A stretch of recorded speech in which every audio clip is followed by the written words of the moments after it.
శరత్ గారు అందరు ఉద్యమకారులే. శరత్ గారు ఉద్యమకారుడే, తాడు శ్రీనివాస్ ఉద్యమకారులే, సుప్రత్ పటేల్ అయితే జైలు కూడా పోయినాడు, చరణ్ కౌశిక్ కూడా జైలు పోయి ఉన్నాడేమో, పోయినాడో పోలేదు తెలియదు, కేసులు అయితే ఉన్నాయి. మ్యూట్ దివండి సార్ శరత్ గారు. నేను తీసేసాను మీరే. Okay okay okay. ఎట్లా ఉద్యమకారులకు గుర్తింపు క్రైటీరియా ఏంది సార్? ఒక విషయం చెప్పాలి, ఒక్క సెంటెన్స్ చెప్పి తర్వాత ఉద్యమకారుల గుర్తింపు సంగతికి వెళ్దాం సార్. అసలు బీఆర్ఎస్ పార్టీకి ఒక డిక్షనరీ ఉంది. ఆ డిక్షనరీలో ఉద్యమకారులు అంటే అందరికంటే పెద్ద పద్మశ్రీ అవార్డు ఇవ్వాల్సింది కేటీఆర్, హరీష్ రావు, సంతోష్ రావు, తర్వాత కవితారావు, ఇక మొత్తం వాళ్ళ కుటుంబం అంతా అయినాక లాస్ట్ కు పాపం బీసీలు, ఎస్సీలు, ఎస్టీలు ఉంటారు. నేను మొదటి నుంచి ఒక ఆవేదన నాకు ఉంటూనే ఉంటుంది బీఆర్ఎస్ పార్టీలో ఉన్నప్పటి నుంచి. ఏమంటే 12 ఏళ్ల ఉద్యమ ప్రస్థానంలో తర్వాత ప్రభుత్వం ఏర్పడిన దాంట్లో ఒక్క బీసీ నాయకుడు కూడా ఒక కేటీఆర్ స్థాయికి ఎదగలేదు, ఒక హరీష్ రావు స్థాయికి ఎదగలేదు, ఒక ఎస్సీ ఎదగలేదు, ఒక ఎస్టీ ఎదగలేదు. ఎవరు ఎదిగినారు రాజకీయంగా అంటే వీళ్ళే ఎదగలరు. ఇప్పుడు సామాజిక తెలంగాణ కావాలన్నది మాలాంటి వాళ్ళ ఉద్దేశం సార్. ఆనాడు యాక్చువల్లీ మేము లెఫ్టిస్ట్ భావాలతో ఉన్నవాళ్ళం. చాలా మంది అన్ని విషయాలను వదిలెట్టేసేసి తెలంగాణ ఉద్యమ నేపథ్యం నుంచి ఇందిరారెడ్డి జమానా నుంచి తెలంగాణ కోసమని చేసిన వాళ్ళం. మేమేమనుకున్నాము, ఒక డిఫరెంట్ వేలో పోతుంది అనుకున్నాం.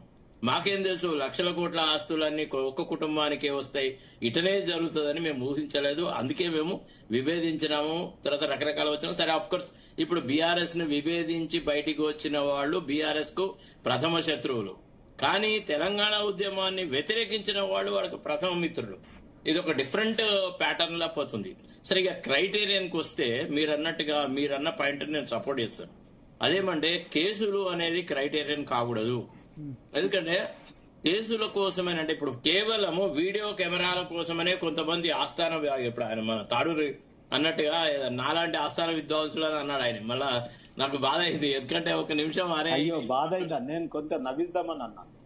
లేదన్నా, నేను అనేది ఏంటంటే మనము ఒక టాపిక్ మాట్లాడుతున్నప్పుడు దాని ఎసెన్స్ మాట్లాడాలని నా ఆలోచన, అంతకంటే ఎక్కువ ఇతరతం లేదు. నేను వేరే ఎవరిని విమర్శించడం నాకు ఆలోచన కదా. నాకు శుభప్రదన్న, తర్వాత చరణ్ కౌశిక్ అన్న వీళ్ళు ఎదగాలని ఆశిస్తా. రైట్ ఆర్ రాంగ్, ఇప్పుడు చరణ్ కౌశిక్ ఒక కార్పొరేషన్ ఇచ్చినారు, ఐఎమ్ వెరీ హ్యాపీ. అట్లీస్ట్ ఒక బీసీలలో ఒక చదువుకున్న వాడికి, ఒక విద్యావంతుడికి ఒక గౌరవం దొరికింది. అటనే ఏ కులానికి చెందిండో ఆ కులం తెచ్చిండు. సరే అది నేను అన్నాను, అది నేనే అన్నాను ఫస్ట్. అట నేనే కూడా నేను ఈ కులపోనని నన్ను ఎంపీసీ ఇచ్చిండు, లాయర్ అని ఇయ్యలే. సరే ఉద్యమకారుల మన టాపిక్ డివైడ్ అవుతుంది. ఉద్యమకారుల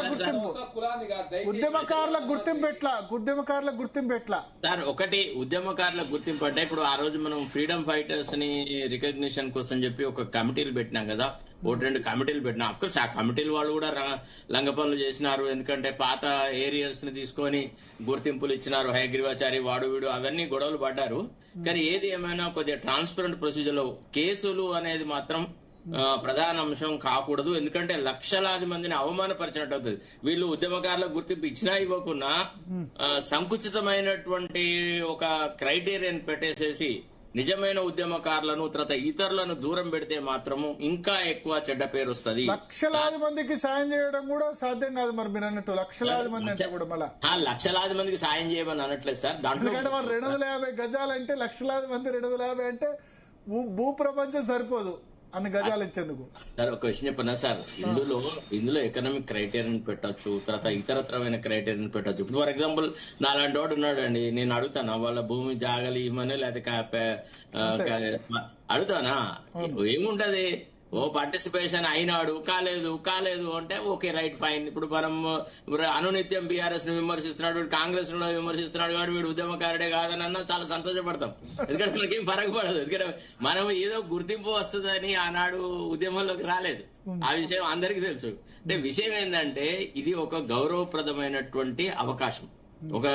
ఒక వ్యక్తి యొక్క కాంట్రిబ్యూషన్ అంటే భవిష్యత్ తరాల వాళ్ళకి ఒక సామాజిక ఇష్యూ మీద, ఒక ఇతరత్రమైన ఇష్యూస్ మీద ఫైట్ చేయాలన్నప్పుడు ఎంతో కొంత ఇన్సెంటివ్ లాగా ఉండాలి.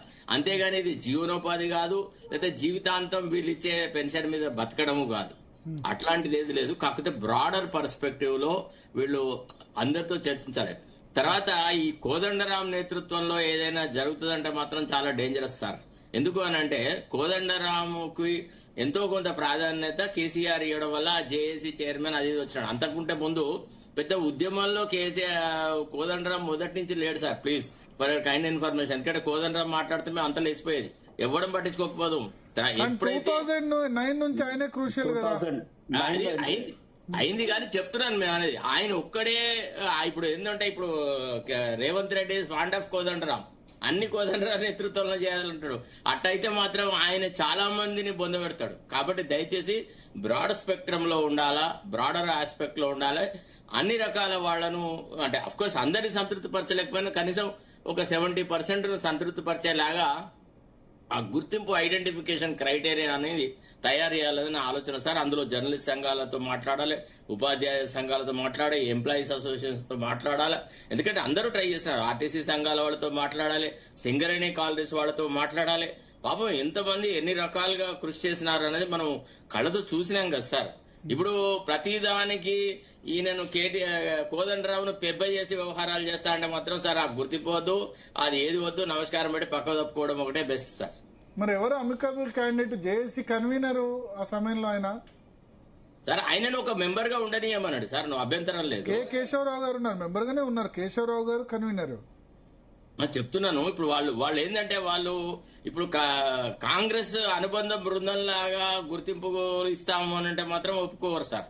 ఇప్పుడు మీరు ప్రస్తుత ఐడియాలజీ ఏంటిది, మీరు ఏ పార్టీలో ఉన్నారు, ఏ రకంగా మీరు బీఆర్ఎస్ ను డీల్ చేస్తున్నారు, కాంగ్రెస్ డీల్ చేస్తున్నారు అనేది క్రైటీరియన్ కాకూడదు. The only criterion must be whether you are part of the Telangana education or not, whether you participated in that or not, whether your contribution is there or not. అది angle లో ఉండాలి తప్ప సహాయం ఎట్లా ఉండాలి? ఇప్పుడు రాజకీయ సహాయం ఎట్లా ఉండాలి? 250 గజాల స్థలంతో పాటు ఇంకేముండాలి? నాకు తెలిసి 250 గజాలు ఇవ్వడం సాధ్యం కాదు సార్. అది చేస్తాడని నేనైతే అనుకోను. ఎందుకంటే వీళ్ళు అన్ని అమ్ముకోగా భూములు ఎక్కడ ఉన్నాయి సార్ ఇవ్వడానికి? ఇప్పుడు ఏదైనా మిగిలితే కదా, ఇంచు భూమి మిగిలితే అయ్యో ఇది ఇస్తాడు, ఇది జరుగుతుంది అనేది. ఇది ఒట్టిగా ఏంటంటే ఇప్పుడు ఒక stunt, elections point of view, ఇతరత్ర పాయింట్ ఆఫ్ వ్యూ, ఉద్యమకారులకు ఏదో చేస్తానన్నాడు, రేవంత్ రెడ్డి మాట మీద కట్టుబడి ఉంటాడు, అది ఇదని అనడం. నేను అడుగుతున్నాను మా గ్రామీణ రైతాంగం. నేను నిన్న ఈ రోజు మా ఊర్లోనే ఉన్నా, మొన్న కూడా మా ఊర్లో ఉన్నా. మా రైతులందరూ అక్కడ మా ఇంటి ముందడే పెద్ద మార్కెట్ ఉంటది, ఒక మ్యారేజ్ హాల్ ఉంది, దాని ముందడే అగ్రికల్చర్ మార్కెట్ అనమాట. నేను దిగంగానే వాళ్ళు నన్ను అడిగితే అయ్యా ఈసారన్నా మనకు రైతు బంధు వస్తుందా సార్ అని అడిగినారు. ఏం చెప్పాలో అర్థం కాని ఒక విచిత్రమైన పరిస్థితి ఉంది.